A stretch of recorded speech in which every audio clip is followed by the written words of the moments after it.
Saya pengen balas nih pantunnya. Burung itik, burung cendrawasih. Mbak Yuni yang cantik, terima kasih. Begitu aja dah pokoknya. Singkat padat ya Bu ya. Ibu-ibu apa kabar, sehat? Alhamdulillah, Masya Allah. Saya lihat makin muda pada ibu-ibu ya. Insya Allah, mudah-mudahan bukan cuman sehat jasmaninya, tapi sehat ruhaninya, sehat pikirannya, sehat kantongnya, semuanya sehat. Karena perempuan kalau kantongnya udah nggak sehat, akalnya juga kurang sehat. Tapi kalau kantongnya sehat, insya Allah akalnya juga sehat. Makanya tuh perempuan, istri kelihatan kalau lagi seneng. Kalau yang dipengen udah kebeli, itu kelihatan tuh sama laki tiap hari senyum, ya. Kadang masakan kesukaan suami dia nggak minta, kita bikinin. Yaitu karena lagi bahagia, kantongnya sehat, yang dipengen ada, kebeli, maka semua ikut sehat. Ya kalau bisa jangan cuman karena kantong sehat kita bahagia. Kan titik kebahagiaan rumah itu kan ada pada seorang ibu ya. Kalau ibunya sehat, rohaninya sehat, ibunya tukang senyum, bahagia tuh satu rumah full senyuman Bu. Tapi kalau ibunya suka tantrum, semua ikut tantrum, anaknya tantrum, lakinya tantrum. Semua, karena yang mulai tantrum ibunya duluan. Kenapa? Karena al-ummu madrasatul ula. Ibu kan tiangnya pendidikan, agama ya. Sandaran buat anak-anaknya, keluarganya. Makanya ibu-ibu biar full senyum tiap hari, biar rohaninya sehat nih, salah satu kiatnya adalah tiap hari datang ngaji. Ya, ini ngisi rohani. Biar apa? Karena ibu-ibu kan ngaji healing juga. Betul ya? Dan yang kedua alasan sama suami biar bisa keluar rumah. Nanti kan pulang ngaji bisa melipir, makan mie ayam, mampir ngopi sama teman-teman ya. Izinnya mengaji, cuma nanti melipirnya banyak gitu ya. Itu kan bentuk healingnya perempuan ya Bu ya. Nah insya Allah pulang ngaji makin fresh, makin sehat afiat. Dan yang paling penting makin dekat sama Allah. Amin ya Rabbal. Sebelum saya mulai ini ada pengumuman, saya takut lupa ya Bu ya. Insya Allah Rumil itu nanti ngadain kelas pernikahan ya, flash namanya ya. Fikih, love, adjustment, sakinah, happiness. Oh Masya Allah nih. Ini Ibu, ini bukan cuman buat orang-orang yang mau nikah, tapi yang udah lama menikah. Karena ternyata yang harus terus belajar ilmu pernikahan tuh bukan cuman yang mau nikah, yang udah nikah harus terus belajar. Ya, karena belajar memahami pasangan, belajar mengalah, belajar meminta maaf, belajar memaafkan. Kan isi nikah itu doang Bu. Mengalah, memaafkan, minta maaf, dah. Ya. Jadi isi nikah tuh mengalah. Kenapa kita mengalah ya? Kadang-kadang salah paham, konflik, mengalah, minta maaf, memaafkan. 3 itu tuh berputar tiap hari tuh. Hari ini istri minta maaf, suami yang memaafkan. Besok suami yang minta maaf, istri yang memaafkan. Kan gitu aja tuh ya. Ibu nih saya lihat dari wajah-wajahnya sudah ada yang puluhan tahun berumah tangga ya. Bahkan sudah punya cucu, betul? Betul? Ya tapi nggak kelihatan orang sini insya Allah ya. Ibu-ibu dipanggil sama cucu apa? Nenek? Oh zaman sekarang jarang yang mau dipanggil nenek. Enggak, ustazah kesannya tua bener saya kalau dipanggil nenek gitu ya. Jadi ada yang nenek zaman sekarang dipanggilnya tuh oma. Ada yang dipanggilnya jidah ya, pakai bahasa Arab. Ada yang maunya grandma ya. Jangan manggil nenek, itu tua bener. Panggilnya apa? Grandma.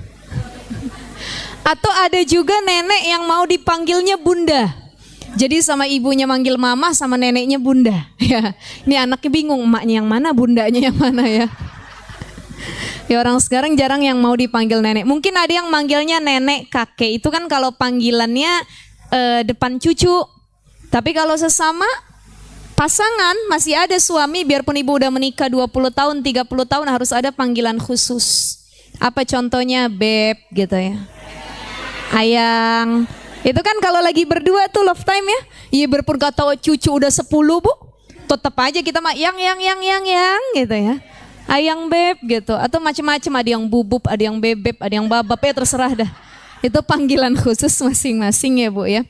Nah ini nanti Rumil bakal ngadain fikih love adjustment sakinah happiness. Narasumbernya ada Ustadz Subhan Bawazir, ada Abi Maki, ada Dr. Aisyah Dahlan. Ya, Insya Allah ini ilmu rumah tangga isinya daging semua. Mudah-mudahan bisa hadir, ibu bisa ikut ya. Sama-sama belajar lagi. Insya Allah. Kapan waktunya Ustazah? 21, 22, 23 bener ya? 3 hari ya? 3 hari. Nginepin ya? Oh enggak, jadi pilih tanggalnya salah satu. 2. Oh enggak? Oh 2 atau 3 gitu ya. Nah itu antara itu ya November ini ya ibu-ibu ya 22, 1, 22, 23. Baik. Bismillahirrahmanirrahim. Assalamualaikum warahmatullahi wabarakatuh. Bismillah, alhamdulillah, wassalatu wassalamu ala rasulillah Muhammad ibn Abdullah wa ala alihi wa sahbihi wa mawalah. Rabbi syrah li sadri wa yassir li amri wa hlul uqdatam min lisani yafqahu qawli. Allahumma fakihna fid din wa 'allimna ta'wil. Allahumma aghnina bil ilmi wa zayyina bil hilmi wa akrimna bit taqwa wal istiqamah bi rahmatika ya arhamar rahimin. Qala Allah Ta'ala fi kitabihil karim subhanaka la ilma lana illa ma 'allamtana innaka antal alimul hakim, amma ba'd. Ibu-ibu sekalian yang dimuliakan Allah, hari ini bahasan kita melanjutkan yang kemarin ya. Kalau yang kemarin sebelumnya temanya apa ya? Saya lupa ya. Ibu-ibu ingat nggak? Kemarin itu kita bahas terkait dengan itu makalah yang ke as-saminatu wal ishrun ya. Tentang munajat ya, kemarin di masjid ya, di masjid sana tuh tentang munajat kepada Allah. Jadi kalau pengen doa kita cepat dikabul sama Allah, sering-sering bermunajat. Ya, munajat itu salah satu cara mendekatkan diri kepada Allah. Bangun tengah malam, biarpun orang tidur kita bangun. Ya, orang terlelap dalam mimpinya, kita sedang bertasbih, beristighfar kepada Allah tengah malam. Nah itu namanya bermunajat, meminta kepada Allah. Itu wasilah pengen dekat sama Allah, caranya dengan munajat ya, yang banyak dilakukan oleh para salafus solih, orang-orang solih terdahulu. Bismillahirrahmanirrahim. Ala hadihi niyahu ala kulli niyatin solih wa ila hadratin Nabi Mustafa Muhammadin sallallahu alaihi wasallam, khususan mu'aliful bid'ah nasr syari Syekh Muhammad Nawar bin Amri ta'alif kitab Syahabuddin Ahmad bin Al-Fatihah. A'udzu billahi minasyaitonir rajim. Bismillahirrahmanirrahim. Alhamdulillahirabbil alamin arrahmanir rahim maliki yaumiddin. Iyyaka na'budu wa iyyaka nasta'in. Ihdinas siratal mustaqim. Siratal ladzina an'amta 'alaihim ghairil maghdubi 'alaihim waladdallin. Kalau kemarin kita bahas terkait dengan munajat, ini sekarang kita masuk ke wal maqalatut tasi'atu wal ishruna. Ini kan babnya adalah dua gitu ya, sanai. Tapi kalau nanti insya Allah kita akan masuk ke babus sulasi, bab yang 3 gitu ya. Babus sulasi itu misalkan ada salasun man kunna fihi gitu ya, 3 perkara orang yang begini, 3 perkara yang akan masuk surga, 3 perkara amal yang dicintai Allah. Jadi 3 ini kitab Nasul Ibad tuh macam-macam. Ada yang 2 kan kemarin tuh khaslatani, 2 perkara amalan yang Allah suka ya. Nanti masuk ke bab 3, ada 3 hal gitu. Nanti masuk ke rubai, 4 hal ya, ciri kebahagiaan manusia gitu. Ini sampai akhir ada babnya masing-masing ya. Tergantung beberapa poin-poin yang akan kita bahas. Ini kita masih di bab sunai 22 ya. Bismillahirrahmanirrahim. Wal maqalatut tasi'atu wal ishruna. Makalah yang ke-29, qala ay Asy-Syibli, Imam Asy-Syibli ya. Idza aradta an tasta'nisa billah ay yaskunu qalbuka ma'allah wa la yanfuru minhu fastawhish min nafsika ay faqtu muwaddati nafsika ya. Jadi makalah yang ke-29 ini Syekh Asy-Syibli pernah memberikan pesan begini, kata Syekh Asy-Syibli ya, salah seorang ulama yang ada di kota Baghdad. Idza aradta an tasta'nisa billah, kalau engkau pengen merasa nyaman dengan Allah sesuai dengan tema kita hari ini ya, menghadirkan rasa cinta, senang sama Allah. Kalau kita baru ngedengar kata Allah disebut tuh udah geter hati kita Bu. Zadats hum imanan, baru kedengar kata Allah, azan bunyi, Allahu Akbar, Allahu Akbar, Allah. Tuh, orang kalau dia tuh udah di tingkatan tertentu ya, artinya sudah rindu senang sama Allah, baru dengar kata Allah aja udah gemeter hatinya gitu. Jadi kata Imam Ash-Shibli, idza aradta an tasta'nisa billah, kalau kamu pengen nyaman sama Allah, pengen deket, pengen senang gitu ya, pokoknya tuh senang banget deh sama Allah gitu. Ayaskunu qalbuka ma Allah, artinya hatimu tenang ketika engkau bersama Allah. Makna bersama Allah itu apa ibu-ibu? Lagi ibadah, ibadah itu kan lagi komunikasi sama Allah, sholat. Kenapa sholat kita disuruh untuk khusyuk? Kenapa sholat kita disuruh untuk menghayati gerakannya, bacaannya? Karena sesungguhnya ketika kita sedang melaksanakan sholat, kita itu sedang berkomunikasi dengan Rabb kita, Allah. Ibu baca Fatihah doang nih. Bismillahirrahmanirrahim. Alhamdulillahi Rabbil Alamin. Ar-Rahmanir-Rahim, Maliki Yaumiddin.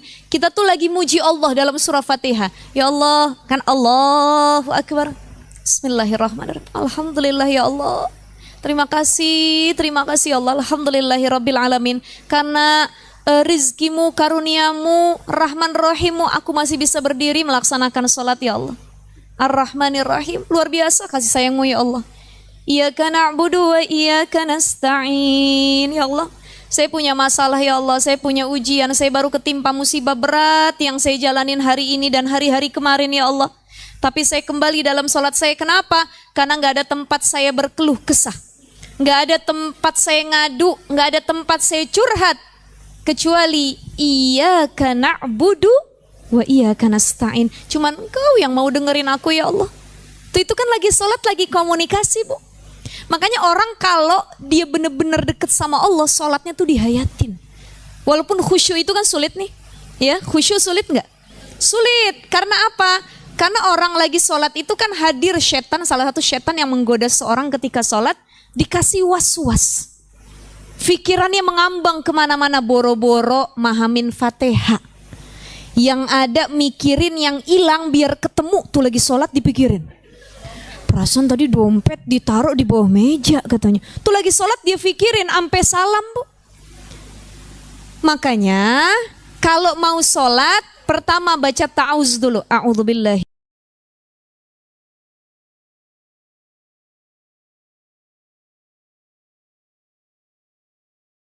Karena setan tuh gak berhenti bisikin pas lagi sholat. Semua hal duniawi yang lagi kita pikirin, lepas dulu, lepas, jauhin.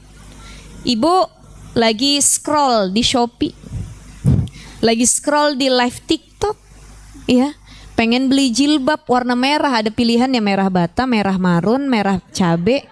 Ini lagi mikirin bajunya cocoknya sama merah yang mana, ya, mau di CO maju mundur, masukin dulu ke keranjang, berkali-kali dilihat yang mana merahnya nih ya. Allahu Akbar, entar aja sholat dulu dah, sholat. Begitu sholat boro-boro menghayati Fatihah dan bacaannya.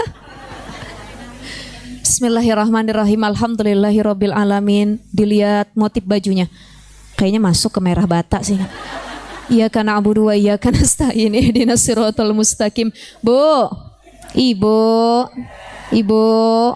ini kita jujur-jujuran aja, sering nggak begitu? Itu masih masalah jilbab ya. Belum lagi yang lain-lain. Apa contoh perempuan itu kan salah satu kebingungannya tiap hari masak. Ya, jangankan ibu, saya juga begitu bu. Saya nanya nih ke Ustadz Azhari, Bi, mau dimasakin apa hari ini? Terserah aja yang Umah pengenin. Ya terserahnya apa? Ya terserah. Ya udah terserah, aku nggak masak kalau gitu hari ini. Karena bingung ya bu ya, betul ya. Jadi kan suami kadang-kadang kalau ditanya terserah. Ya sebenarnya enak sih punya suami yang jawabannya terserah. Yang ribet kalau dia request bu, betul ya. Mau apa hari ini? Gulai kambing. Bagaimana cara masaknya ya? Ya begitu ya bu ya. Nah ini kita kebingungan masak apa ya buat suami. Pengennya masak yang enak, cuman di kulkas cuman tinggal ikan asin, ya sayurnya tinggal kangkung apa. Ini kita lagi mikir bu, masak seperti biasa atau masak resep yang baru saya lihat di TikTok tadi ya katanya. Dipikirin dulu cabenya diapain, bawangnya diirisnya bagaimana. Nah itu sampai sholat tuh bisa kebawa juga tuh. Betul ya? Nah, makanya menghadirkan khusyuk dalam sholat itu sulit. Tapi paling tidak nih ajaran para ulama, bagaimana agar kita bisa khusyuk dalam sholat walaupun gak bisa 100% khusyuk. Karena yang bisa khusyuk tuh cuma Nabi. Hatta sahabat Nabi aja sulit tuh. Sayyidina Ali sebelum sholat diuji sama Nabi, ditawarin sorban. Yang satu hijau, yang satu merah. Kata Nabi, nanti aja jawabnya habis sholat. Sayyidina Ali dari awal gak kepikiran sorbannya, Bu. Beliau kan soleh juga tuh ya, Masya Allah. Sholat, fokus ya. Tapi setan berhasil menggoda hati beliau ketika mau salam. Tuh udah di ujung sholatnya tuh. Atahiyatul mubarakatus sholawatu. Muncul pikirannya. Kata Sayyidina Ali, kayaknya yang hijau lebih cerah, tapi yang merah motifnya lebih bagus. Ya kurang lebih begitulah, sama kayak kita pikirannya. Padahal dikit lagi salam. Begitu kelar sholat nyamperin Nabi. Nabi kayaknya yang merah aja deh saya ambilnya. Nabi tertawa. Kata Nabi, berarti tadi lagi sholat kamu mikirin sorban yang kutawarkan.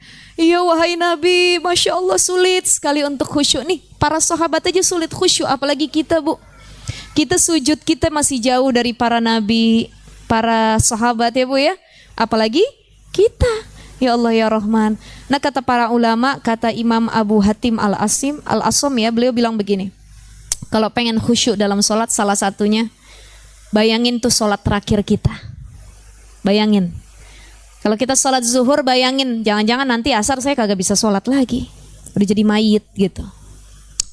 Terus bayangkan kalau kita baru takbir, kemudian baca Fatihah, Alhamdulillahirrabbilalamin, waladhdallin, amin. Bayangin lisan kita keluh dan nyawa kita diambil sehingga gak nyampe nyawa kita sampai ruku. Ya Allah, jangan-jangan saya gak nyampe ruku. Pas lagi ruku, bayangin kita gak nyampe sujud. Pas lagi sujud, bayangin gak nyampe duduk di antara dua sujud. Berapa banyak orang yang meninggal ketika sedang sujud. Dan itu yang kita harapkan ya Bu ya. Mudah-mudahan wafat kita dalam keadaan husnul khatimah, lagi ibadah gitu kan, pengennya begitu ya. Karena seseorang itu akan wafat sesuai dengan kebiasaannya. Ibu-ibu kebiasaannya apa? Ahli sedekah. Lagi sedekah wafat, ya Allah ya Rahman. Ibu-ibu kebiasaannya apa? Zikir, lagi megang tasbih, subhanallah, alhamdulillah, tiba-tiba wafat. Masya Allah. Jadi cari kebiasaan yang baik. Kebiasaannya apa? Gibahin orang. Ya. Pokoknya tiada hari tanpa bergibah. Gibah is my lifestyle. Gibah adalah gaya hidupku. Gibah adalah kebutuhanku. Ada orang punya prinsip begitu ya. Jadi satu hari tanpa ngomongin orang, palanya puyeng. Dia harus cari informasi sebanyak mungkin. Gibah itu kan hobi tuh, kebiasaan. Lagi gibah, mulutnya lagi mencong-mencong niruin orang, dicabut nyawanya. Ya Allah, lagi ngapain Bu? Gibah. Allahu Akbar. Insya Allah mudah-mudahan Allah jauhkan kita dari su'ul khatimah ya. Maka itu, idza aradta an tasta'nisa billah, kalau kamu pengen merasa nyaman sama Allah, senang kita dekat-dekat sama Allah. Jadi senang dekat sama Allah itu pas kapan? Lagi ibadah. Ciri orang yang senang sama Allah itu dia hobi ibadah. Bukan lagi merasa itu kewajiban. Kenapa saya sholat? Sholat kewajiban. Itu mah masih rendah niatnya. Tapi kalau dia merasa sholat itu kebutuhan. Ya Allah, ibu harusnya malam ini tahajud, gak kebangun. Begitu gak kebangun, nyampe subuh ibu sholat, ibu ada yang berbeda. Ada yang kosong, ada yang kering ruhaninya. Kenapa ya Allah? Biasanya saya tahajud, saya merasa ada yang berbeda, saya gak enak nih hidup saya hari ini. Kenapa? Tahajud saya gak dilaksanain. Ya Allah, itu udah tingkatannya beda tuh. Itu ibadah bukan lagi kewajiban tapi kebutuhan. Kayak makan deh, ibu belum makan pagi sarapan, ya. Kira-kira ada yang berbeda gak dalam diri kita? Perut bunyi, mata cekung, badan lemes, ya kulit kering, dehidrasi, belum nyentuh makanan tuh. Ya biarpun tadi lontong udah 4 biji. Kalau nasi belum kan belum sarapan kita pokoknya ya. Kan kelihatannya lemes Bu, ya Allah. Kenapa? Karena kita menjadikan makan bukan kewajiban tapi kebutuhan. Orang kalau nggak makan mati nggak? Apa yang matinya? Jasmaninya. Iya nggak dikasih makan 3 hari berturut-turut bisa mati nggak? Bisa, dehidrasi, kekurangan cairan, lemas, mati akhirnya. Tapi banyak dari kita yang lupa ngasih makan ruhani. Kalau hatinya yang mati, dia bodo amat gitu. Makanya ini yang jadi reminder buat kita semua, ibu-ibu sekalian yang dimuliakan Allah. Jadikan ibadah, sholat, apapun itu jadi kebutuhan, bukan kewajiban. Kalau kita udah butuh, artinya kita senang dekat-dekat sama Allah. Melalui qiraatul Quran, baca Quran, kita dekat sama Allah. Kan lagi baca ayat-ayat Allah nih. Siapa yang nyampein? Allah. Ini kalamnya siapa, Bu? Allah. Quran yang lagi kita baca kan senang tuh. Ya Allah, saya lagi ngobrol sama Allah lewat Al-Quran. Ya. Kemudian apalagi sholat, kita senang. Pokoknya saya rindu. Ada orang yang kalau haid tuh dia uring-uringan. Kenapa ya Allah? Saya pengen sholat, saya pengen baca Quran, gak bisa. Jangan lama-lama ya Allah haidnya. Kenapa? Udah rindu, kangen sama Allah gitu. Ya, ini pesan Syekh Asyibli. Ya, ini hatimu tenang ya, ma'allah wala yanfaru minhu. Engkau nggak pengen lepas dari Allah gitu ya. Fastauhish min nafsik. Maka cara agar engkau biar begitu tadi tuh, ibadahnya tuh nikmat, ngerasa itu kebutuhan, senang sama Allah. Fastauhish min nafsika. Lepaskan dirimu dari nafsumu yang selama ini menguasai. Ai faqta muwaddati nafsika. Putuskanlah segala kesukaan nafsumu. Makanya tema kita senang kepada Allah dan tidak senang kepada diri sendiri. Karena diri sendiri itu yang selalu diutamakan apa, Bu? Nafsu. Tuh kalau mau diturutin keinginan diri banyak apa enggak? Banyak. Makanya saya tuh tadi di jalan baru merenung ya. Saya kan kalau mau ngajar kan nyiapin dulu nih buat ibu-ibu ya. Saya kira-kira hadisnya apa ya, ayatnya apa kan. Kalau penceramah gitu, Bu. Ya kita juga nyampein gak boleh asal-asalan. Saya lagi merenungkan begini. Ketika saya mau menyampaikan sesuatu saya renungkan dulu. Ada manusia yang korupsi sampai triliunan, miliaran. Betul ya? Kemarin 200 berapa tuh? 71 triliun ya. Itu duit semua ya Bu ya. Terus kemarin yang disita sama presiden kita tuh ada duit kan? Itu tuh berapa triliun juga. Ya Allah, saya bilang ini buat siapapun dan buat diri saya sendiri khususnya. Pantes ya manusia ini emang gak pernah ada puasnya. Karena berhenti kepuasan manusia itu cuma satu, karena mati. Kalau udah mati berhenti tuh yang dia inginkan. Kalau kita pikir-pikir begini Bu, kita nih jadi istri. Ini makanya disebut sama Nabi SAW waktu itu. Nabi lewat di antara para perempuan ya selepas khutbah. Dan Nabi bilang, ittaqullah, takutlah kalian kepada Allah wahai para perempuan. Ya, takutlah kalian kepada Allah. Sebab apa? Ittola'tu finnar faro'aitu aktsara ahliha an-nisa. Aku datang ke neraka, kebanyakan yang huni neraka perempuan, kata Nabi. Nanya tuh ya salah satu sahabiat, wahai Nabi, lalu bagaimana agar kami tidak masuk nerakanya Allah? Bagaimana cara kami takut kepada Allah? Maka kata Nabi SAW, tasoddaqu, kalian perempuan banyak-banyak bersedekah. Karena perempuan itu ujiannya di harta, laki-laki di wanita. Ya, laki-laki ujiannya di wanita, perempuan ujiannya di harta. Perempuan gak bisa ngelihat perhiasan dikit, gelap mata. Gak bisa ngelihat tas model baru dikit, gelap mata. Model gamis baru dikit, gelap mata. Ini perempuan di harta. Ya, jadi ujian perempuan itu di harta. Maka Nabi mengatakan, tasoddaqu, bersedekahlah engkau wahai para perempuan. Kenapa? Karena kalian yang paling sering tergoda dengan harta. Ini banyak perempuan yang di neraka. Kenapa? Salah satunya yakfurnal ashir. Karena banyak kita yang kufur, sulit bersyukur Bu. Sama suami jarang ngomong makasih ayah ya. Suami lagi tidur kita pandang wajahnya, makasih ayang beb. Kalau bukan karena ayang beb yang nafkahin aku, gak mungkin aku bisa A, B, C, D. Kan begitu harusnya ya. Kita terima kasih sama pasangan, terima kasih kepada Allah.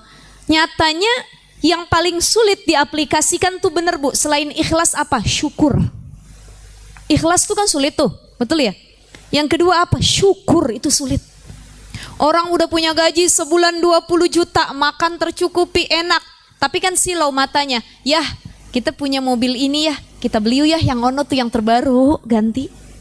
Jadi manusia itu tempatnya nggak pernah ada syukurnya. Pengennya nambah.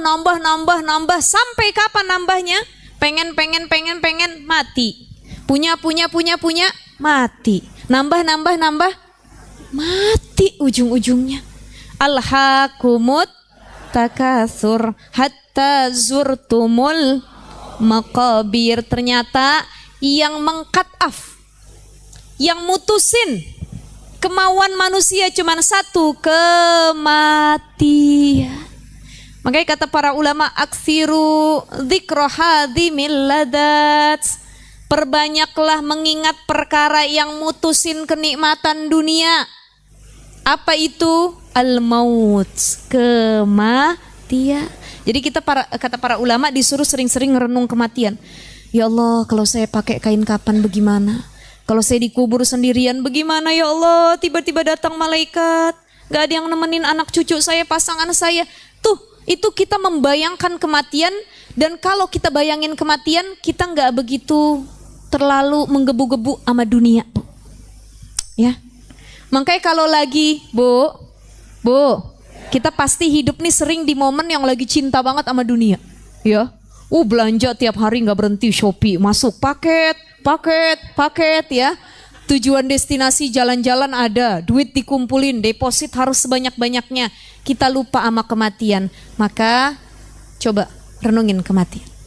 Akhtiru dzikra hadimil ladat. Alhaakumut takatsur hatta zurtumul maqabir. Ya Allah, tuh redup lagi tuh dunia kita tuh. Ya.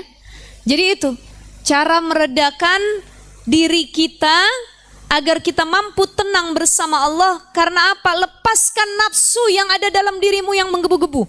Punya nafsu boleh, tapi menuruti hawa nafsu itu yang tidak boleh. Makanya kenapa ada orang yang gak senang sama Allah, artinya gak senang ibadah, gak senang berlama-lama beramal soleh. Karena otaknya tuh nafsu, dunia. Paham ya ibu-ibu ya? Saya ambil contoh begini. Sering gak kita lagi sholat buru-buru? Sering. Karena apa? Dunia bukan?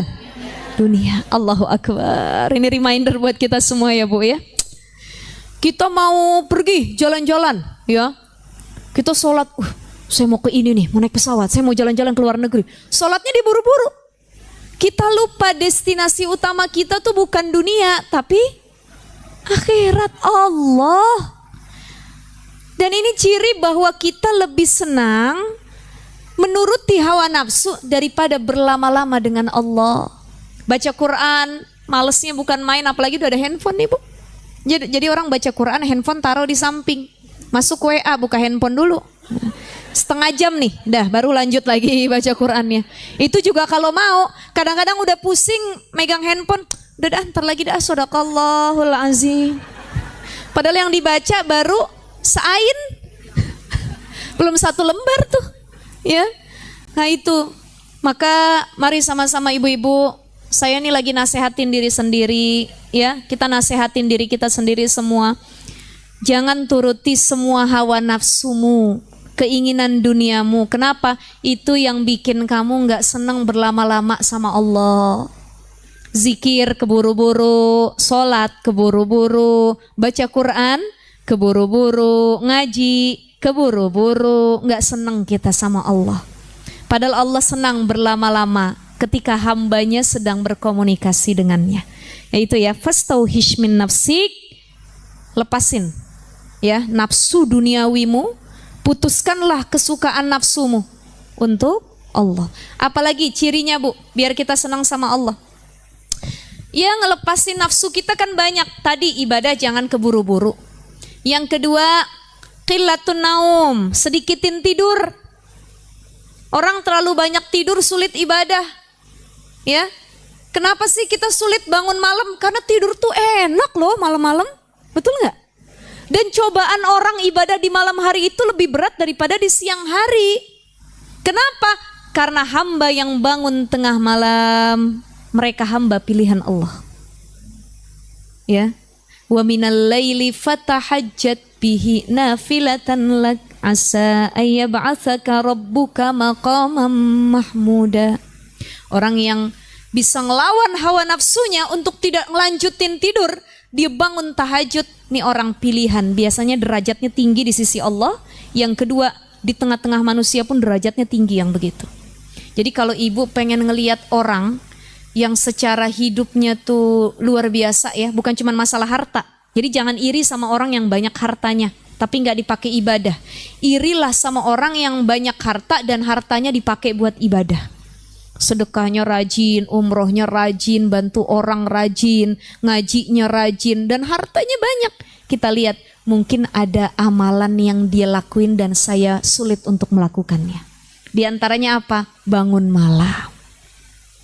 Tuh, wa minal laili fatahajjat bihi gitu ya. Ibu-ibu ya, bangun malam. Yuk kita putus segala kesukaan nafsu. Apalagi mutusin kesukaan nafsu. Nafsu tuh kalau mau diturutin tuh semua dia lahap, makan. Kita sama Nabi bedanya sedikit ya Bu ya. Nabi makannya sedikit, kita sedikit-sedikit makan. Apalagi kalau jalan-jalan nyemil mulu. Allahu Akbar. Itu ya, orang kalau lagi jalan tuh ya makin habis buntu otak kita. Kenapa? Nyemil mulu, nyemil makan. Perutnya kenyang, akhirnya pengennya tidur. Nah orang kalau kebanyakan makan ngantuk apa enggak? Ngaji ngantuk enggak? Baca Quran ngantuk enggak? Sholat ngantuk enggak? Makanya qillatul aql, dikitin makan. Apa ajaran Nabi? Makan itu, makanlah sebelum lapar, berhenti sebelum kenyang. Harusnya begitu. Tapi kita kebalik, makan kalau lapar, berhenti nggak bakal berhenti walaupun udah kenyang, nambah lagi padahal udah katanya belum nih, masih enak nih katanya. Nah itu yang bikin kita sulit untuk ibadah. Makanya kalau pengen berlama-lama senang sama Allah, bagaimana cara mengontrol perut kita? Puasa. Orang yang perutnya kosong lebih mudah menerima hikmah dari Allah. Makanya santri-santri di pesantren dulu, saya waktu di ma'had pesantren ya, itu kan kita rajin puasa Senin Kamis, bahkan berlomba-lomba Bu. Ya namanya kan saling thalabul ilmi ya, kita fastabiqul khairat. Siapa yang jadi juara kelas, siapa yang hafalannya paling tinggi, siapa yang dapat nilai terbaik, siapa yang bisa namatin sorogan kitab ini dan lain sebagainya. Itu fastabiqul khairat. Dan kita punya amalan apa? Di antaranya fastabiqul khairatnya puasa. Ya. Bahkan kalau yang temennya puasanya Senin Kamis, saya ayamul bid. Ya di ayamul bid saya puasanya Daud. Begitu. Tuh masing-masing tuh. Kenapa? Karena saya sudah merasakan sendiri dan ini benar. Orang kalau perutnya kosong, nerima ilmu lebih mudah. Lebih mudah. Ngafal itu lebih cepat perutnya kosong. Coba kalau kita kenyang Bu, kita ngapal Quran. Waladina kafaru. Ntar aja dah katanya. Dan begitu tuh. Ya, sulit menerima hafalan, sulit menerima hikmah. Itu karena kita jarang puasa. Makanya orang yang ahli puasa itu Masya Allah sekali. Masya Allah. Tuh ya, cara melepaskan hawa nafsu yang sulit dikontrol dalam diri kita itu dengan puasa. Sedikit tidur, kurangin makan dengan berpuasa. Gitu ya, ibu-ibu ya. Fastauhish min nafsika. Su'ila Asyibli ba'da mautihi an halihi fil manam. Syekh Asyibli ditanya setelah beliau meninggal ya, perihal keadaan dirinya. Jadi ada pernah seseorang yang tidur mimpi ketemu sama Imam Asyibli. Imam Asyibli ini udah wafat, meninggal ya. Misalkan saya tidur, saya ketemu sama guru saya ini yang udah wafat gitu ya Bu ya. An halihi fil manam faqala qalallahu li ya Abu Bakar atadri bima ghafartu lak ya. Jadi beliau berkata begini, Asyibli tuh ngasih tahu muridnya yang mimpi. Wahai muridku, aku pengen kasih tahu nih, kata Asyibli. Jadi tiba-tiba Allah itu berfirman kepadaku, hai Abu Bakar Asyibli gitu ya kan, namanya Abu Bakar ya Bu ya. Ini kemarin kita sudah belajar. Jadi Syekh Abu Bakar Dulf bin Jahdar nama beliau. Nama panggilannya Asyibli gitu ya. Beliau ditanya, kata Allah bilang begini, hai Abu Bakar ya, atau Asyibli tadi, Dulf bin Jahar, tahukah engkau mengapa aku mengampunimu? Kata Allah. Ini Asyibli lagi cerita nih sama muridnya ya. Jadi setelah aku meninggal, Allah tuh bertanya kepadaku, wahai Asyibli, kenapa aku ngampunin engkau? Maka Imam Asyibli berkata, sebab amal solehku, wahai Allah, bukankah begitu? Kata Allah, bukan. Apakah sebab keikhlasan ibadah-ibadahku? Ya, qultu bi ikhlasi ubudati, ya. Wahai Allah, apakah karena keikhlasan aku saat ibadah? Qala la, kata Allah, bukan. Qultu bi haji wa saumi wa salati. Wahai Allah, aku diampuni apa karena sebab hajiku, puasaku, solat yang kulakukan? Maka Allah berkata, qala la, bukan juga. Qultu bi hijrati lis-salihin wa li talabil ilmi. Apa karena hijrahku ke orang-orang soleh dan menuntut ilmuku yang sungguh-sungguh, hai Allah? Maka Allah juga berkata, qala la. Qala qultu ilahi fabima. Wahai Allah, kalau itu karena apa aku diampuni dosanya?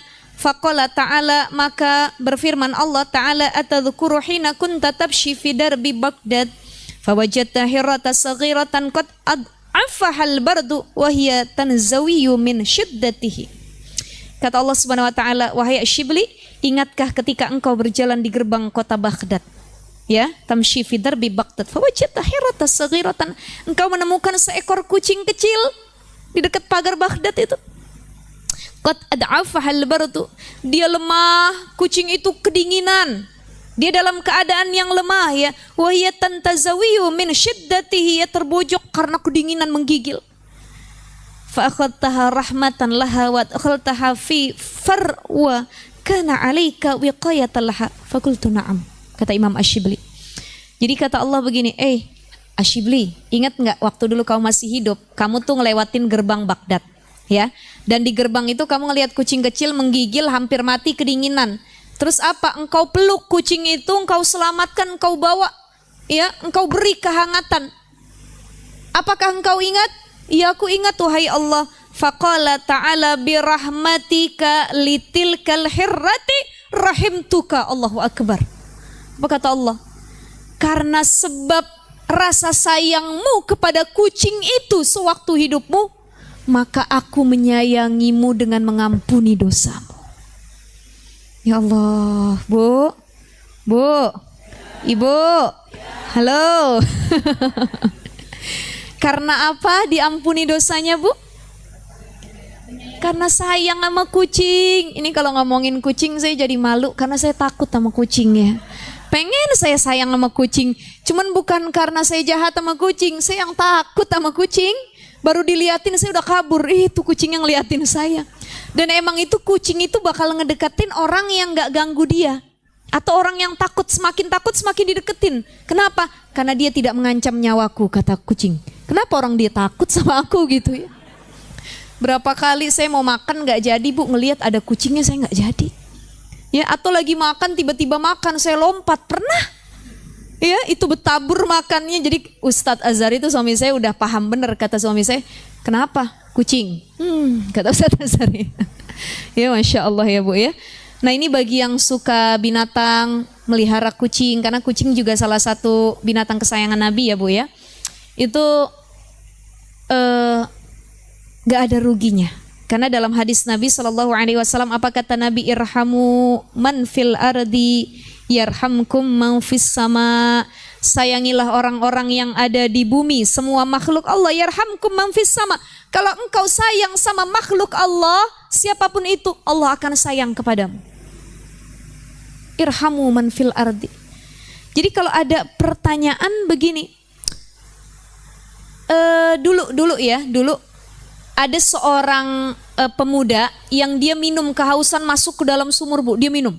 Begitu naik dari sumurnya, dia ngelihat anjing tuh melet-melet lidahnya begini. Karena kehausan juga. Gara-gara dia nggak tega ngelihat anjing itu yang kehausan, sekalipun anjing ya, bukan kucing, ini anjing nih, yang najis dia gitu ya, Bu, ya. Maka pemuda itu ngambil air dengan sepatunya, dicucurin ke mulut anjing itu sampai hilang rasa haus anjing tersebut. Dan sebab dia memberikan minum sama anjing tersebut, Allah ampuni dosa yang pernah dilakukan oleh pemuda tersebut. Itu cara rahman rahimnya Allah. Ya, jadi kata Nabi SAW, fi kulli kabdin ratbatin ajrun. Setiap yang bernyawa ada pahalanya. Artinya setiap kita nolong makhluk Allah yang bernyawa, siapapun itu, ya, mau binatang, mau hewan apapun, manusia, semua ada pahala yang dinilai sama Allah. Itu dari menolong itu ya ibu-ibu ya. Maka begini ibu, jadi makna senang kepada Allah itu adalah kita senang berlama-lama ibadah kepada Allah dan senang dengan perkara yang Allah senangi. Apa perkara yang Allah senangi tadi? Irhamu man fil ardi, sayangi orang-orang yang ada di bumi yang aku ciptain, maka aku juga akan senang sayang kepadamu, ya. Jadi bagaimana kita mengaplikasikan sifat Rahman dan Rahimnya Allah. Nih ada Ar-Rahman, ada Ar-Rahim. Apa makna Rahman dengan Rahim? Dua-duanya maknanya sama-sama kasih sayang. Jadi Rahman itu kalau saya ambil makna singkatnya gini. Rahman itu adalah sumber mata airnya, sumber kasih sayangnya. Jadi Rahman ini adalah sifatnya Allah, ya. Sumber kasih sayang itu ada pada Allah. Allah punya sifat Rahman, ya. Dan Rahman ini ada yang berpendapat bahwa Rahman ini adalah kasih sayang yang hanya diberikan kepada hamba-hamba yang mukmin. Tetapi Rahim itu sungainya, alirannya. Jadi ngerti gak ibu-ibu? Pusat kasih sayang tuh Rahman. Ini kata para ulama, pusat kasih sayang tuh Rahman. Rahim itu adalah aliran dari kasih sayang Rahman itu. Jadi ini mata air nih, mata air dari pegunungan, Gunung Salak. Ya, ini sumber mata air. Dari sumber mata air itu ngalir lewat ke Sungai Cisadane, lewat ke Sungai Ciliwung. Itu kan ngalir tuh semua tuh mata airnya.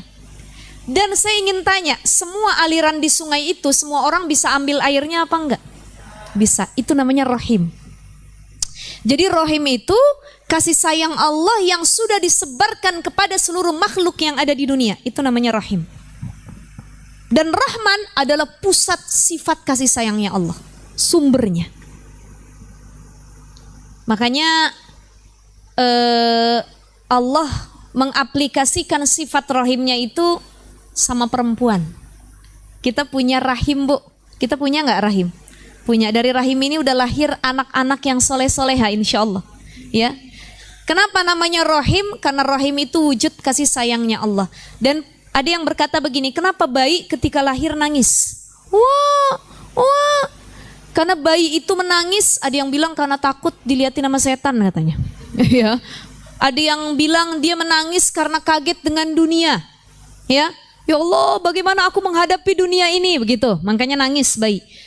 Tetapi ada yang mengatakan juga para ulama, bayi itu nangis ketika lahir karena mereka sedih sebab mereka berpisah dari rahimnya seorang ibu. Mereka berpikir, akankah saya akan mendapati kasih sayang seorang ibu di luar rahim yang pernah saya tempati? Paham nggak, ibu-ibu? Ini dalam maknanya nih. Jadi bayi itu menangis gini, selama 9 bulan bayi itu dikandung, dia lekat sama kasih sayang ibu. Dia nggak kepisah sama ibunya kemanapun. Ibunya ke WC ikut, ibunya tidur ikut, kemanapun nggak bakal kepisah, Bu. Nempel sama ibunya. Ibunya makan apa, dia ikut nyicip juga. Ibunya makan seblak, dia ngerasain pedesnya seblak. Betul ya Bu ya? Ibunya makan stroberi manis, dia ngerasain manisnya stroberi. Semua yang ibunya rasakan. Baik itu makanan, perasaan nih.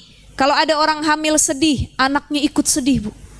Ada orang hamil bahagia, anaknya ikut bahagia. Kenapa? Karena waktu terdekat sang janin anak kepada ibu adalah ketika dalam rahim. Bayi lahir nangis. Wah, dia menangis kaget, ya Allah, kenapa aku harus terpisah dari tempat yang begitu hangat? Ya Allah, akankah aku akan terus dekat dengan rahim tersebut, ya Allah? Apa? Kandungan. Tuh, tempat seorang ibu. Jadi mereka kaget dipisahkan dari tempat yang penuh dengan kasih sayang rahimnya seorang ibu. Bunyi itu ya, yang mana tuh ya?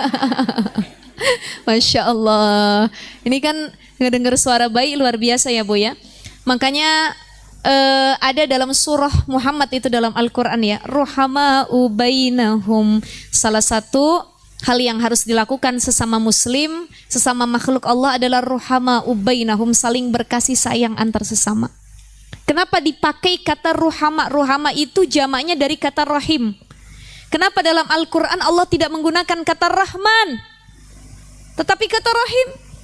Karena Rahman itu khusus sifat kasih sayangnya Allah. Sedangkan Rahim itu sudah dialirkan ke semua makhluk.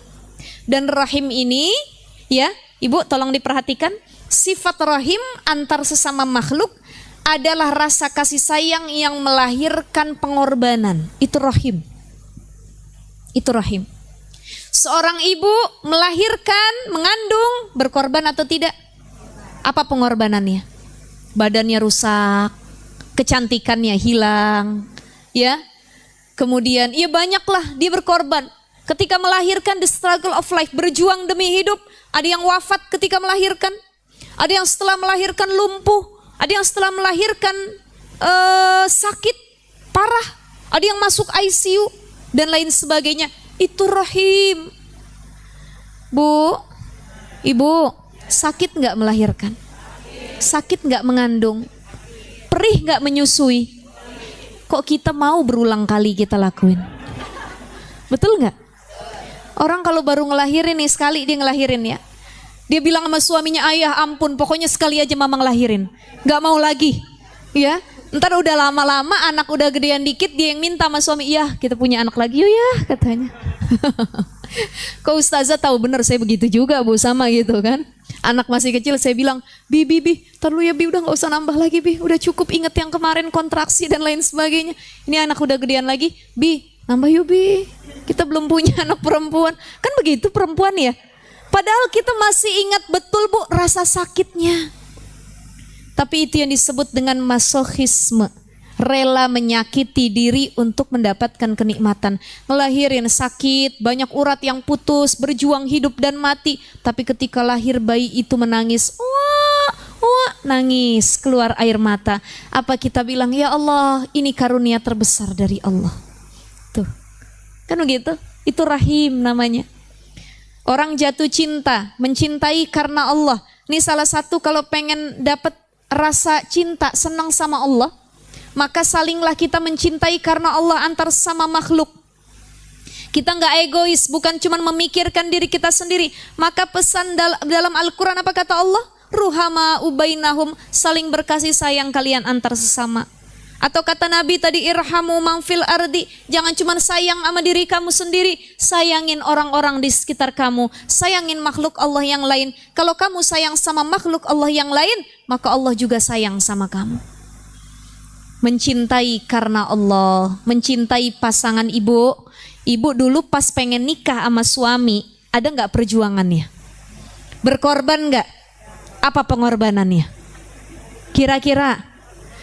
Ada yang gak direstui sama orang tuanya, dia yakinin orang tuanya, mah ini pilihan aku pokoknya, ya resiko ada di tanganku mah, pokoknya ini laki-laki yang kupilih jadi pasanganku. Kan berkorban tuh, ya. Ada yang berdebat sama orang tuanya, ada yang berkorban pendidikannya dan lain sebagainya. Itu kan atas nama cinta. Ya Allah ya Rahman. Gitu ya Bu ya. Jadi mengaplikasikan sifat Rahman dan Rahim, yuk sama-sama ruhama ubainahum. Apa kata Nabi SAW? Al-mu'minu lil mu'mini kal bunyani yashuddu ba'duhu ba'dan. Mukmin, seorang mukmin dengan mukmin lainnya itu kal bunyan, seperti bangunan, yashuddu ba'duhu ba'dan. Kalau sakit anggota tubuh yang satu, ya, itu bangunan kalau runtuh satu yang lain hancur Bu. Betul nggak? Tembok runtuh, yang lain atap ikut runtuh, ya ikut semua. Bangunan yang saling mengaitkan satu sama lain, badan. Ibu kepala sakit, yang lain ikut sakit nggak? Perut sakit, yang lain ikut sakit? Sakit. Maka mukmin dengan seorang mukmin lainnya itu ibarat satu tubuh. Kalau satunya sakit, satunya ikut merasakan. Tapi mohon maaf Ibu, ini kita lihat realita. Zaman sekarang banyak orang yang rahimnya, sifat penyayangnya tuh hilang, ludes. Ini zamannya handphone, media sosial. Orang suka dapat berita viral. Kalau dia mampu mengupload hal-hal yang bikin viral, FYP. Pengikutnya banyak. Nanti di endorse, nanti terkenal. Ada orang kecelakaan, bukan ditolong, di videoin dulu. Guys, saya lagi live di TikTok. Ini ada yang kecelakaan lokasi di sekitar ini. Yang nontonnya pun kan greget kadang-kadang. Betul nggak? Kata yang nonton, yang komen, tolongin dulu itu. Ngapain sih di live? Ada yang live, ada yang divideokan. ada yang difoto. Padahal yang harusnya utama adalah ditolong dulu. Kan banyak yang sekarang hilang tuh kepekaannya. Ada orang mau loncat dari lantai atas, bukannya berusaha ditolong malah live dulu. Ini kita lihat ada yang mau loncat dari atas katanya. Kita akan pantau dari bawah sini. Hilang kepekaannya. Betul ya Bu ya? Atau ibu-ibu lagi ngejagain anaknya udah ngejuglak tetap divideokan. Ya, ini anak saya ngejuglak jatuh katanya apa? Tolongin dulu. Irhamu man fil ardi. Banyak sekarang yang pekanya hilang, rasa sayang dengan sama makhluk hilang. Tetangga baru kena musibah, contoh tetangga suaminya baru meninggal, istrinya baru meninggal. Kita sama tetangga yang lain bikin makan-makan, happy-happy sambil karaokean. Wajar nggak begitu? Enggak, itu namanya tidak peka dengan musibah orang lain.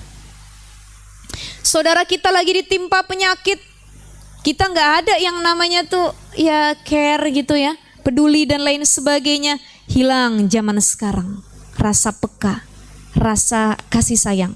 Banyak orang yang punya prinsip yang penting diri saya, orang lain mah bodo amat katanya.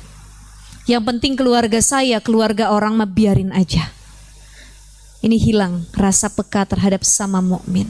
Kita ngerasain kawan-kawan yang di Palestina, betul ya Bu ya?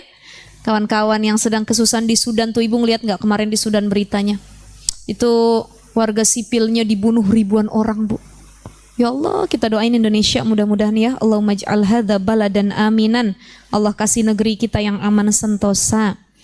Ya, jadi gitu. Yuk mari sama-sama kita hadirkan rasa sayang Rahman Rahim Allah antar sama makhluk. Kalau kita sayang sama manusia, Allah akan lebih sayang sama kita. Kalau kita senang bantu orang, Allah akan lebih senang bantu kita. Ya ayyuhalladzina amanu in tansurullaha yansurkum wa yutsabbit aqdamakum. Kalau kamu nolong agama Allah, Allah akan terus nolong kamu. Kalau kamu mudahin urusan orang lain, maka urusanmu akan dipermudah oleh Allah. Itu prinsip yang harus kita lakukan, ya. Jadi terakhir ibu-ibu, Bu, kayaknya udah pada nganggut-nganggut saya lihat ini ya. Gak tahu kelaparan atau kekenyangan ini. Terakhir, apa ciri Allah senang sama hambanya? Satu, innallaha yuhibbut tawwabina wa yuhibbul mutatahhirin. Allah senang kepada kita kalau kita orang yang rajin bertobat, banyak istighfar. Dimulai istighfar itu kapan saya harus mulai istighfar Ustazah? Kita bahas istighfar kan bulan lalu kan? Dimulai dari Al-Quran itu disebutkan wabil asharihum yastaghfirun. Kita mulai istighfar dari sebelum subuh. Maka ciri orang yang lisannya gemar istighfar, dia akan refleks keluar kalimat istighfar dalam keadaan apapun. Kaget dia astagfirullahaladzim, sakit dia astagfirullahaladzim, ngelihat sesuatu yang gak enak astagfirullahaladzim. Itu orang yang gemar zikir istighfar Bu. Kalau orang yang jarang istighfar, latahnya dia beda tuh. Tuh ya, alat kelamin dia sebut, binatang dia sebut. Ya jadi reminder lah buat kita ya. Dan orang yang rajin istighfar yuhibbut tawwabin, yang sering kembali kepada Allah tatkala dia suka bikin dosa, Allah akan jaga dia dari maksiat. Apa cirinya Bu? Apa ciri tobat kita diterima Allah? Allah lagi cinta-cintanya sama kita. Mata kita dijaga, nggak suka ngelihat yang nggak baik. Kita mau ngelihat yang nggak baik nggak jadi, ya Allah nggak deh, nggak baik. Kaki kita mau ngelangkah maksiat, aduh nggak jadi deh, saya takut sama Allah. Mulut kita mau gibahin orang, Bu Haji, tahu nggak? Kenapa Bu Haji? Astagfirullahaladzim, nggak jadi Bu Haji katanya. Pernah nggak kita begitu Bu? Seringannya begitu apa dilanjutin? Ibu, padahal ya tatkala kita lagi mau bikin dosa tadi gosip, kita baru ngomong, Bu Haji tahu nggak? Dan tiba-tiba tek, datang tuh hidayah Allah, taufiknya Allah. Istighfar, jangan ngomongin orang, itu aib orang, pikir aib kamu sendiri. Tahu nggak Ibu? Itu salah satu karunia terbesar dari Allah adalah memberikan kesadaran tatkala kita sedang atau hendak maksiat. Ya, itu namanya hidayah Allah. Dan hidayah sama taufik ini harus beriringan. Ada orang yang dapat hidayah tapi nggak dapat taufik. Apa itu taufik? Taufik itu adalah cara menggapai hidayah, itu taufik. Dia udah dapat hidayah nih, kesadaran. Dalam hatinya, iya nggak boleh ngomongin orang. Tapi harus saya sampein. Begini Bu Haji, itu begini. Nah itu belum dapat taufik, baru hidayah. Tapi kalau orang sudah dapat taufik dan hidayah, Bu Haji tahu nggak? Apa? Itu si ibu itu loh kemarin. Kenapa? Astagfirullahaladzim. Nggak jadi Bu Haji, udah nggak jadi kata. Itu taufik dan hidayah udah datang ke kita. Maka menangislah kalau sering kita dikasih taufik dan hidayah. Ya itu ya. Jadi satu, Allah jadiin kita hamba yang refleks, sadar, taubat, istighfar ya. Yang kedua, Allah senang sama kita, cirinya ditutup semua dosa kita, dijaga kita dari perbuatan maksiat, diringankan langkah kita untuk taat. Dan yang ketiga, ya, ciri hamba yang disenangi, dicintai oleh Allah adalah hidupnya penuh dengan gelombang ujian, badai, angin, topan, tsunami, tiap hari itu dapat aja. Itu tandanya kita hamba pilihan, Bu. Kalau hidup tanpa ujian, berarti perlu pertanyaan, dicintaikah kita oleh Allah atau tidak? Ya, jadi kalau kita lagi diuji, kita bilang alhamdulillah, saya hamba yang dicintai Allah. Insya Allah. Ini kisah dari makalah yang ke-29 ya. Bagaimana agar kita senang kepada Allah dan tidak senang kepada diri sendiri. Maknanya adalah senang kepada Allah dengan apa yang Allah senangi, yaitu saling berkasih sayang antar sama makhluk. Dan senang kepada Allah yaitu berlama-lama saat ibadah, berkomunikasi dengan Allah. Senang, tidak senang kepada diri sendiri artinya tidak menuruti hawa nafsu, kemauan kita yang membuat kita jauh dari Allah. Baik ibu-ibu sekalian, karena waktunya sudah 11 lewat juga, silahkan kalau ada pertanyaan, boleh. Bunda, ada yang ingin bertanya ke Ustazah Syifa? Silahkan Bunda. Adakah yang ingin bertanya? Silakan.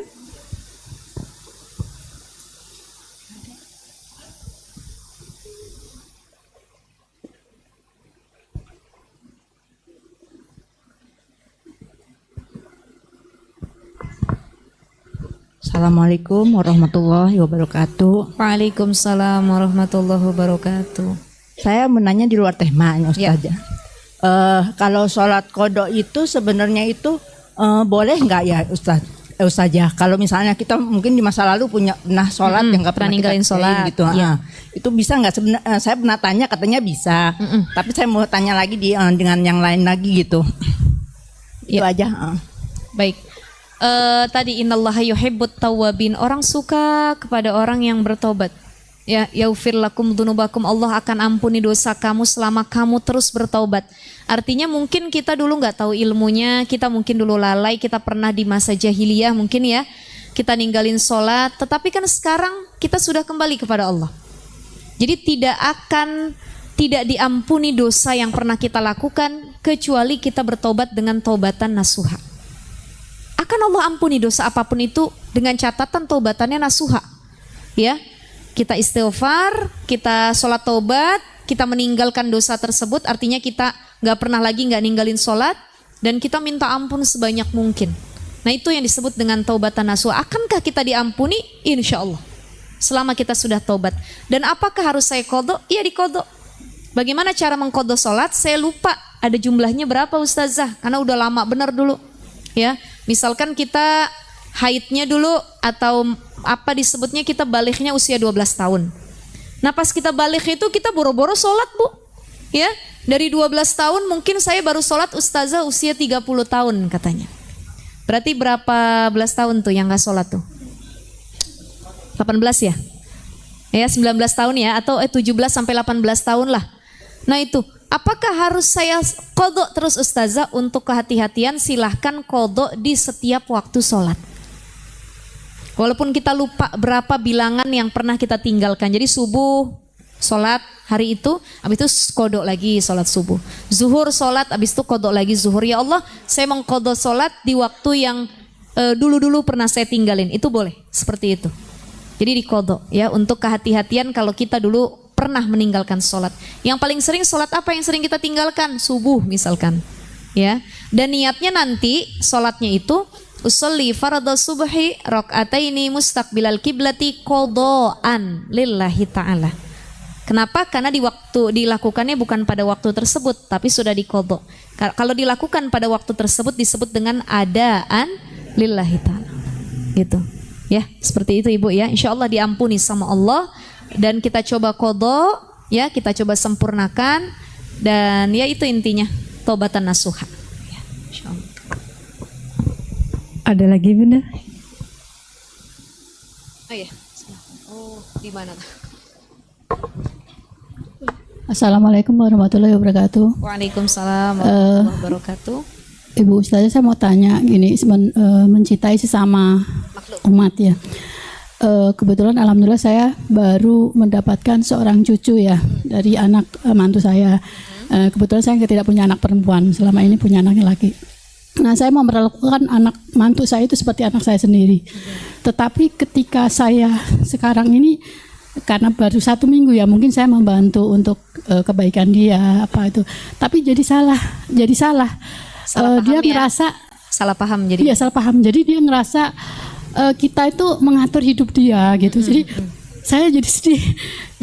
Kenapa ya? Saya itu berusaha untuk membantu dia, kan namanya dia tidak punya ibu ya, ibunya udah meninggal. Jadi saya menganggap dia itu anak saya sendiri. Merangkul sedemikian rupa supaya dia nyaman dengan saya, dengan keluarga saya gitu. Terus tapi dia salah paham dan akhirnya saya kayak nyerah gitu. Baru seminggu saya terus mundur dalam arti gini, ya sudah kalau enggak mau diurusin ya sudah, saya tidak datang ke rumahnya gitu. Jadi saya sedih banget karena saya pikir sekarang anaknya, karena kan dia baru sesar, kalau namanya orang lahiran sesar kan otomatis ya, berat itu. Berat saya kan, saya pengen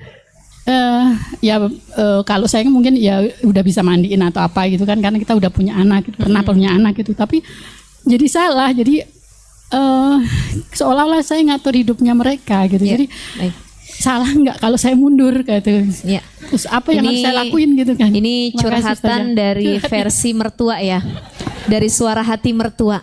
Kan ada 2 nih, suara hati mertua dan suara hati menantu. Ya, kita kan pernah di 2 posisi itu. Kita pernah jadi mantu, kita pernah jadi mertua, dan sekarang mayoritas jadi mertua ibu-ibu. Kalau saya masih jadi mantu gitu ya. Ini seringkali salah paham, jangankan mertua sama mantu ya, ibu kandung sama anak sendiri aja sering salah pahamnya. Suami istri apalagi gitu ya, apalagi mertua dan menantu. Dan konflik mertua menantu ini banyak. Gara-gara perkara sepele, kesalahpahaman jadi konflik besar. Jadi begini, kenapa kita sering salah paham? Apa obatnya? Obatnya memang satu, meminta maaf dan memaafkan. Dan yang kedua adalah mengalah. Ya, mengalah di sini bukan berarti kita kalah. Mengalah itu agar tidak terjadi kesalahpahaman yang berlanjut. Kenapa bisa terjadi salah paham? Mungkin gini ya Bu ya, ibu tidak salah dan menantu pun tidak salah sebenarnya, cuman salah paham gitu. Kenapa terjadi itu? Mungkin komunikasinya yang salah. Seringkali kesalahpahaman terjadi karena penyampaian yang tidak tepat. Apakah menantunya yang tidak tepat menyampaikan, atau mertuanya yang tidak tepat juga menyampaikan, atau salah satu yang tidak tepat meresponnya? Maksudnya benar, misal saya ambil kasus, ibu ngurusin cucu baru lahir, ya. Kata ibu gini, Neng, itu anak apa ya? Pakein gurita, gurita ya? Bener ya, gurita ya? Soalnya anak saya yang kedua kemarin nggak pakai ibu gitu kan? Pakein gurita, kenapa? Biar nggak masuk angin. Kan orang tua dulu begitu, pakein gurita. Tapi kan anak sekarang beda Bu. Kata anak sekarang, nggak usah pakai gurita. Kata dokter nggak boleh Bu. Ya, nah mungkin si mantu benar dengan versi dia, si ibu juga benar dengan versi dia. Yang salah adalah pas lagi komunikasinya. Mertuanya karena dia merasa benar dan dia nggak terima pendapat mantu, mantunya pun merasa kok harus ikut apa kata mertua, gue jadi diatur-atur begitu. Nah, salah paham di sini, ya. Jadi harusnya gimana? Penyampaiannya yang komunikasinya yang gini, intonasinya harus dijaga, ya. Bahasanya yang harus lebih hati-hati. Dan ibu tahu nggak, yang bisa ngademin menantu sama mertua itu siapa? Anak laki-laki ibu. suaminya.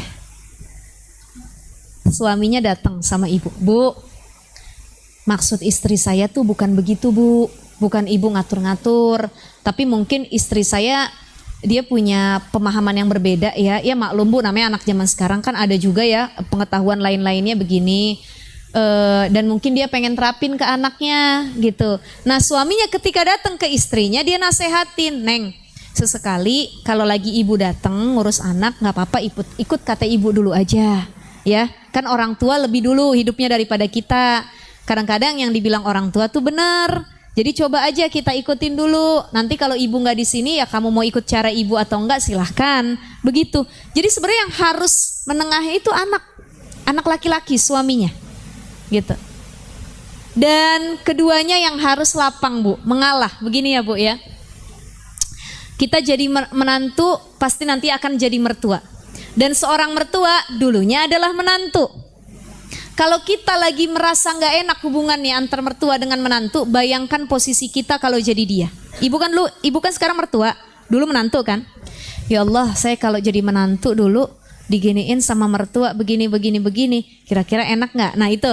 Nah menantu dia berpikir nanti kalau saya punya anak, terus istri anak saya ngomong begitu sama saya, enak nggak kira-kira? Jadi dua-dua harus saling merasakan bagaimana posisinya kalau jadi mereka. Gitu. Jadi ustazah saya harus mundur apa enggak? Ya jangan mundur, tapi bangun komunikasi yang baik. Gak apa-apa kita mengalah dulu Bu, ya.